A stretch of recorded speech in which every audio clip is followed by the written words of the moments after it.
banyak teman-teman Islam yang tidak sama sekali menguasai kristologi ya. Jangan naik ke komal-komal penghujat ya. Seperti misalnya di komal Edis Pisang Sidabutar ya.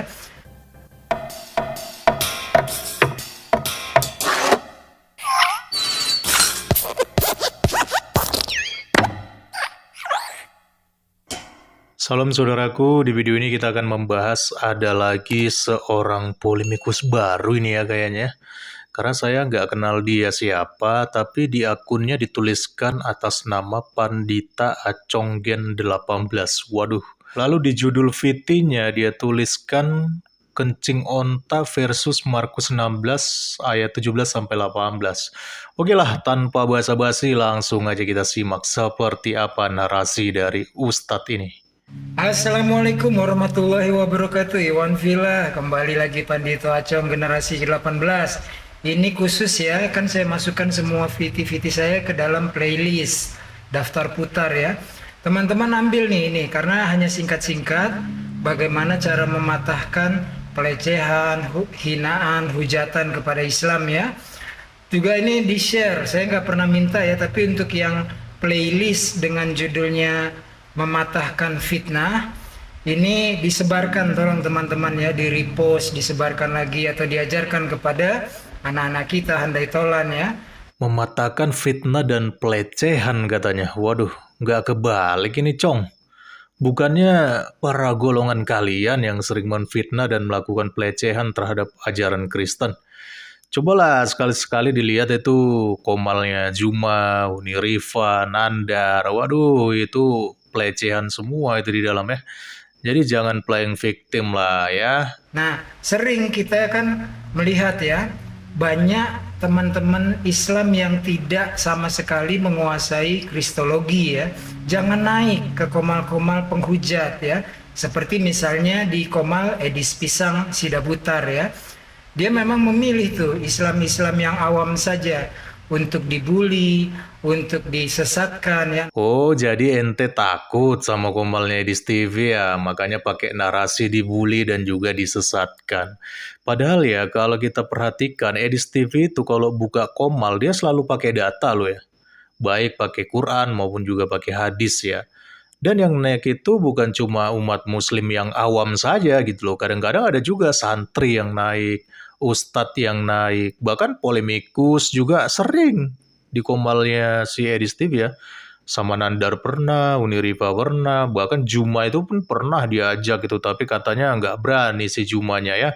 Diajak berdebat, berdiskusi dengan si Edis TV-nya ya. Nggak tahu apa alasannya ya teman-teman. Ya mungkin temanya terlalu berat kali ya kalau dua arah, apalagi kalau bahas tentang Muhammad. Makanya banyak polemikus yang menolak kalau bahas tentang Muhammad sama Edis TV. Lagi pula kalau memang apa yang disampaikan Edis TV di dalam komalnya itu nggak ada dasar ataupun nggak ada dalil gitu ya, atau fitnah gitu ya, kenapa nggak ente aja yang naik ke komalnya kalau memang ente punya kapasitas untuk membuktikan bahwa itu fitnah gitu loh. Kok malah melarang umat muslim masuk di komalnya? Waduh, ini kan lucu ya teman-teman ya. Ya nanti dia buat fikti, dari situ dia mendapat pendanaan ya. Kan dia sering ngomong sendiri tuh, jangan lewat TikTok kasih hadiahnya karena kepotong, kirim nomor rekeningnya. Ya dia prihatin lah betapa berat hidup di perantauan, bayar kontrak, bayar listrik, bayar makan dan sebagainya ya. Teman-teman yang tidak punya ilmu kristologi, jangan masuk ya, udah banyak kok jagoan-jagoan kita, biarkan mereka sepi sehingga menjadi monolog dalam menghina, menghujat, memfitnah kepada Islam ya. Jangan masuk teman-teman kalau hanya berdasarkan kemarahan. Nggak boleh marah, harus dilawan dengan ilmu dan data serta dalil. Sepertinya si Acong ini panik ya. Mungkin karena banyak ajaran Islam yang dibongkar dan dibahas oleh si Edis TV ya. Harusnya fokus aja lah gitu pada narasi ataupun argumentasinya di TV, diluruskan gitu loh. Kalau memang ada bagian yang salah, diluruskan. Bukan malah fokus ke soal nomor rekening, soal pendanaan. Lagi pula kan himbauan itu kan ditujukan kepada orang Kristen yang mau support si Edis TV gitu loh, yang mau bantu dia gitu loh, kebutuhannya bagaimana gitu ya. Jadi bukan kepada umat muslim, enggak gitu loh. Ya lagian kan nggak dipaksa, siapa yang mau support Edis TV ya silakan gitu loh. Dan nggak ada salahnya kalau dia bilang langsung aja ke nomor rekening daripada lewat TikTok kena potongan pajak itu lebih besar loh daripada yang diberikan kepada Edis TV. Kan daripada sayang uangnya dimakan TikTok, kenapa nggak langsung aja gitu lewat nomor rekening? Ya, itu lebih bijaksana saya pikir. Jadi itu hanya himbauan, bukan pemaksaan. Mau kasih silakan kasih, ya mau nggak ngasih ya terserah kan gitu ya. Lagi pula Anda nggak bisa melarang saudara Anda sesama Muslim untuk masuk di komalnya Edis TV. Siapa tahu kan mereka memang niatnya mau belajar dari Edis TV karena selama ini mungkin kurang mendapatkan pencerahan dari para ustadz tentang ajarannya. Ya, itu kan hak mereka untuk belajar gitu. Jadi semakin Anda larang, justru ini semakin menunjukkan bahwa ada kepanikan karena banyak ajaran Islam yang ternyata dibongkar dan akhirnya diketahui oleh umat muslim yang lain gitu loh. Iya, nggak usah lah ditutup-tutupi ya. Kalau memang salah diluruskan, ya kalau memang itu adalah kebenaran dan ada dalil ya nggak bisa disalahkan juga dong. Ya, oke. Sekarang kita masuk kepada ininya nih. Kan sering nih difitnah ini gara-gara mabok kencing onta katanya. Begini, kita jawab dulu dari hadisnya ya, dari matannya, dari redaksinya. Saat itu ada orang-orang yang datang ke Madinah karena perbedaan suhu, cuaca, perjalanan jauh, mereka sakit. Lalu Nabi Muhammad SAW meminta mereka untuk meminum kencing unta dicampur susu. Nah, susunya ini yang tidak mereka sebutkan ya, ya namanya juga fitnah coy, ya kan? Nah, terus mereka sembuh. Yang menjadi catatan kita di sini, pada saat itu belum ada rumah sakit, boro-boro puskesmas saja nggak ada kan, walaupun nantinya peradaban Islam yang menjadi pelopor-pelopor cendekiawan di bidang farmasi dan kedokteran, rumah sakit Islam dan sanitasi juga adalah inventionnya, temuannya umat Islam ya, cendekiawan-cendekiawan Islam. Nah, pada saat itu hadis ini pertama orang-orangnya khusus, yaitu nggak semua umat datang, tapi ada orang-orang yang datang terus sakit. Yang kedua, situasinya khusus ya, waktunya khusus. Jadi bukan perintah Nabi kepada semua orang untuk meminum kencing onta dan susu. Nah, kemudian dari sini beda kalau misalnya sholatlah engkau seperti melihatku sholat, itu perintah tuh ya. Jangan ngarang-ngarang, jangan joget-joget kalau lagi di masjid, pargoi-pargoi nggak boleh gitu. Harus sholat seperti yang dicontohkan Nabi Muhammad SAW. Setelah kita menjawab itu, kita pakai nih dalam logical thinking. Saya nih seorang adventurer ya. Saya senang tuh kehidupan survival di alam liar. Pernah suatu kali saya ikut nelayan tradisional pakai sampan mancing.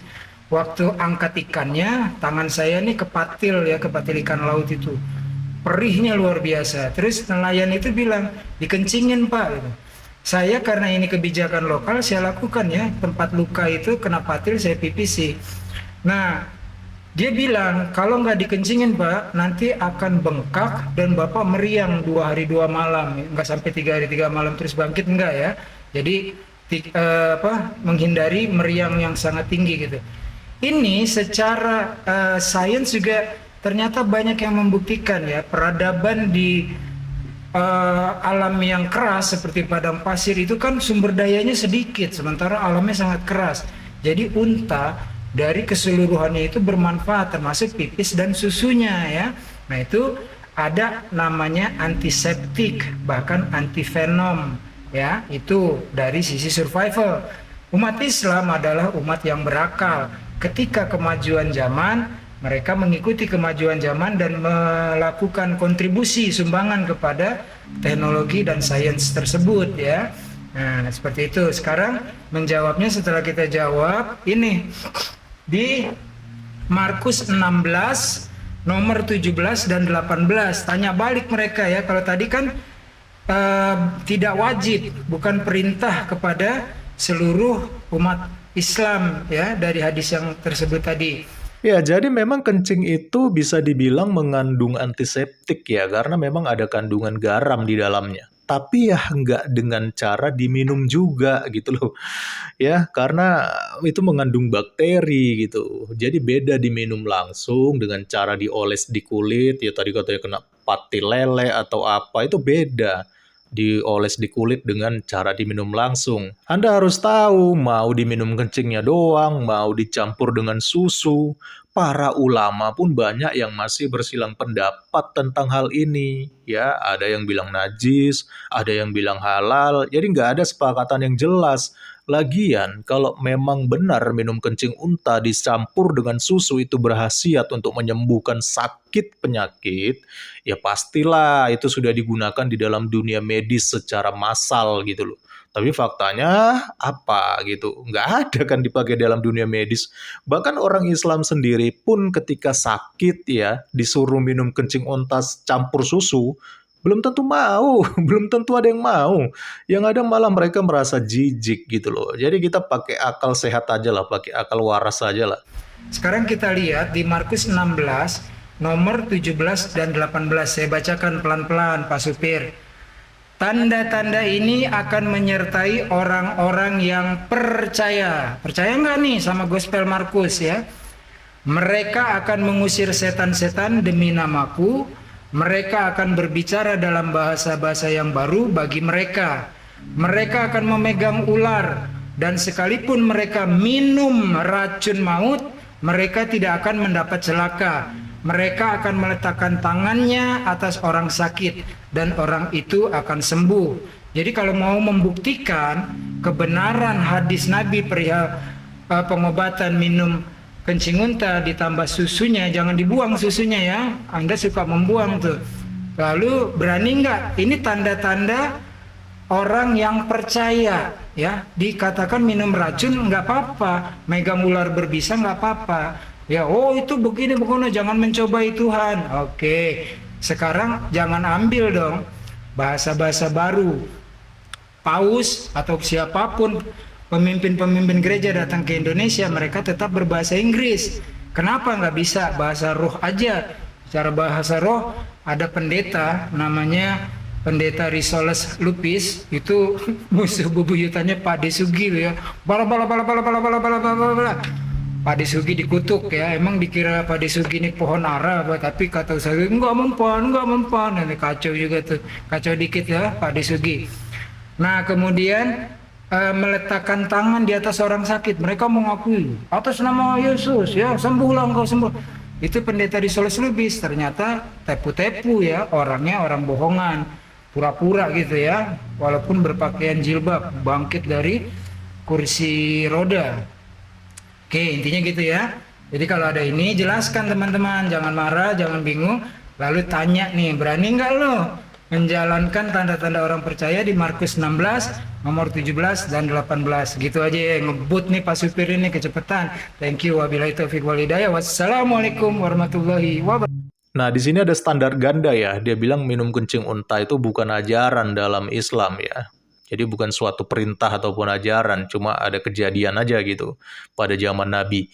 Tapi dia malah salah kaprah menyerang balik Kristen dengan mengutip ayat dalam Markus 16 ayat 17-18 yang juga bukan merupakan ajaran yang wajib dan harus dilakukan oleh orang Kristen ataupun orang yang percaya kepada Kristus. Dan lucunya teman-teman, dia mengutip ayat ini tapi yang menjadi patokannya, parameternya itu pendeta Risuli Lubis.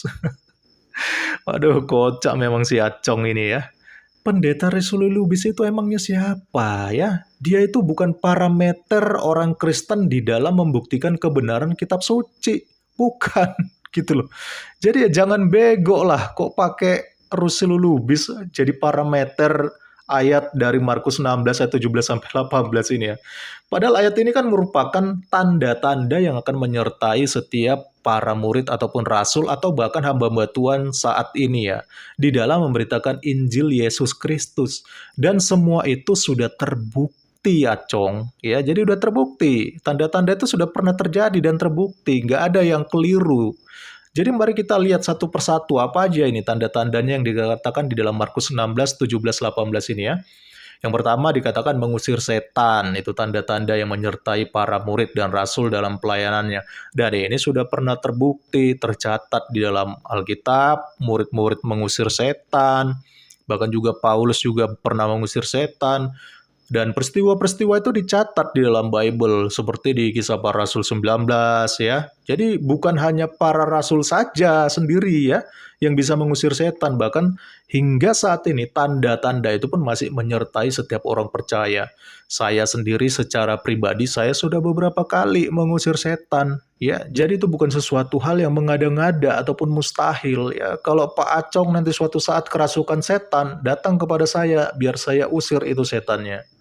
Di dalam nama Tuhan Yesus Kristus, pergi itu setan. Lalu juga dikatakan tanda yang lain yaitu memakai bahasa yang baru. Nah ini juga sudah terjadi ya pada peristiwa hari Pentakosta di mana para murid dipenuhi Roh Kudus dan berbicara bahasa-bahasa yang baru gitu loh. Jadi jangan sirus selulubis yang jadi parameter gitu loh.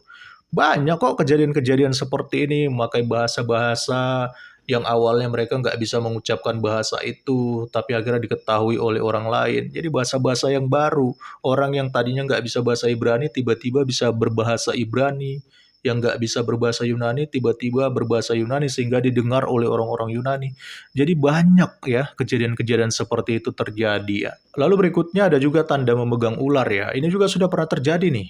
Yaitu ketika Paulus digigit ular beludak di Pulau Malta, tetapi dia selamat dan justru membuat banyak orang-orang di Pulau Malta itu menjadi takjub gitu ya. Mereka melihat Paulus digigit ular tapi nggak mempan, padahal itu adalah ular yang sangat beracun. Akhirnya mereka takjub, siapa Paulus ini? Dan menganggap Paulus ini dewa awalnya. Tetapi akhirnya Paulus menjelaskan kepada orang-orang di Pulau Malta bahwa dia adalah hamba Kristus. Dan akhirnya Paulus memberitakan Injil dan banyak di antara orang-orang Pulau Malta akhirnya mereka percaya kepada Yesus Kristus karena kejadian ajaib yang dialami oleh si Paulus ini, teman-teman, atas kehendak daripada Tuhan Yesus Kristus. Lalu yang berikut ada juga tanda minum racun maut. Waduh, ini juga luar biasa ya. Dan ini juga pernah terjadi pasti ya.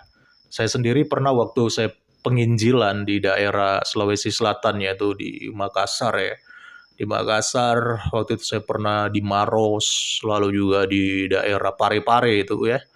Jadi Parepare saya pernah ketemu dengan seorang hamba Tuhan, dia kesaksian kepada saya bahwa dia pernah satu kali penginjilan di satu tempat ya. Dia pernah disuguhkan minuman oleh seseorang ya yang ternyata orang ini nggak suka sama ini teman saya ini ya, penginjil ini ya. Dikasih racun ternyata di minumannya itu. Disuguhkan minuman, dikasih racun. Dia nggak tahu kalau itu minuman ada racunnya, tapi dia minum begitu saja. Tapi ternyata racun itu nggak bekerja, nggak ada efeknya di dalam tubuhnya. Dan orang yang menyuguhkan racun ini kaget gitu loh, kok nggak terjadi apa-apa gitu. Sehingga akhirnya orang yang menyuguhkan minuman ini pun takjub gitu dengan peristiwa ini. Dan dia mengatakan kepada teman saya ini kalau sebenarnya minuman itu udah dia campur dengan racun. Tapi ternyata dia kaget karena racunnya nggak bekerja. Akhirnya disitulah disampaikan tentang Injil, ya tentang Yesus Kristus, dan akhirnya orang yang tadinya ingin mencelakai teman saya ini, dia bertobat, dia menerima Yesus Kristus sebagai Tuhan dan Juru Selamatnya. Ya, luar biasa ya. Saya yakin ini bukan hanya peristiwa yang dialami oleh teman saya. Di luar sana pasti banyak peristiwa-peristiwa seperti ini yang dialami oleh hamba-hamba Tuhan, dan itu nggak diekspos gitu ya. Dan ini juga saya expose di sini karena saya juga takjub dengan cerita teman saya ini. Dan terbukti dan orang yang memberikan racun ini pun bertemu dengan saya dan dia sendiri juga membenarkan kesaksian tersebut, teman-teman. Lalu yang berikut ada tanda menumpangkan tangan pada orang sakit lalu sembuh ya. Nah ini nggak perlu ditanya lagi nih. Banyak sekali ayatnya di dalam Alkitab yang dilakukan oleh para murid dan rasul sehingga banyak orang sembuh, lalu mereka juga percaya kepada Yesus Kristus sebagai Tuhan dan Juru Selamat. Bahkan sampai saat ini pun masih banyak peristiwa-peristiwa seperti ini ya. Jadi jangan lagi lah parameternya itu risululubis gitu ya. Saya nggak menolak, nggak menyangkal kalau banyak juga di antara hamba-hamba Tuhan sekarang pendeta yang pakai tipu-tipu. Tapi itu saya anggaplah sebagai oknum ya. Itu nanti mereka pertanggungjawabannya di hadapan Tuhan Yesus Kristus sendiri ya, apakah mereka pakai hipnotis ataukah pakai mujizat-mujizat palsu settingan, itu bukan urusan saya untuk menghakimi mereka. Nanti Tuhan sendiri yang akan menghakimi mereka dan saya nggak berhak menghakimi siapa yang palsu, siapa yang tidak palsu. Tetapi memang Faktanya saat ini banyak ya, ada orang-orang yang didoakan sembuh, lalu mereka bertobat gitu ya, menerima Tuhan Yesus Kristus sebagai Tuhan dan Juru Selamat mereka. Bahkan kalau kita lihat fenomenanya Pastor Andi Simon ya, itu bukan hanya orang Kristen loh yang dia doakan. Banyak orang-orang Islam, Muslim yang juga didoakan. Ya terlepas daripada sembuh atau tidaknya, itu urusan Tuhan. Tapi setidaknya sudah ada gitu loh kesaksian-kesaksian, peristiwa-peristiwa yang terjadi ini. Bahkan orang-orang Islam sendiri yang datang kepada Pastor Andi Simon untuk minta didoakan. Ya, harusnya ini jadi pertanyaan, kenapa mereka perginya ke Pastor Andi Simon? Kenapa bukan pergi ke Ustadz Acong? Waduh, ini gawat ini ya. Jadi kesimpulannya, semua tanda-tanda ini benar-benar telah terjadi dan pernah terjadi. Bukan hanya di kalangan para murid dan juga rasul, tetapi juga masih terjadi hingga pada saat ini, ya, di tengah hamba-hamba Tuhan, pendeta, penginjil, yang benar-benar melayani Kristus di dalam hidupnya. Jadi kita udah nggak kaget dengan mujizat-mujizat dan tanda-tanda seperti ini.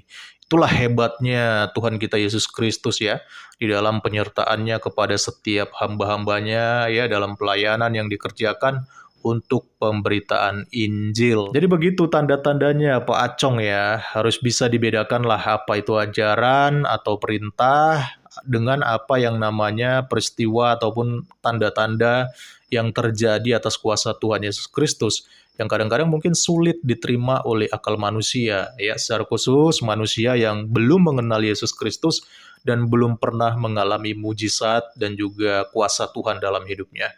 Oke, mungkin itu aja yang saya sampaikan dalam video ini. Salam kritis, Tuhan Yesus memberkati. Salam.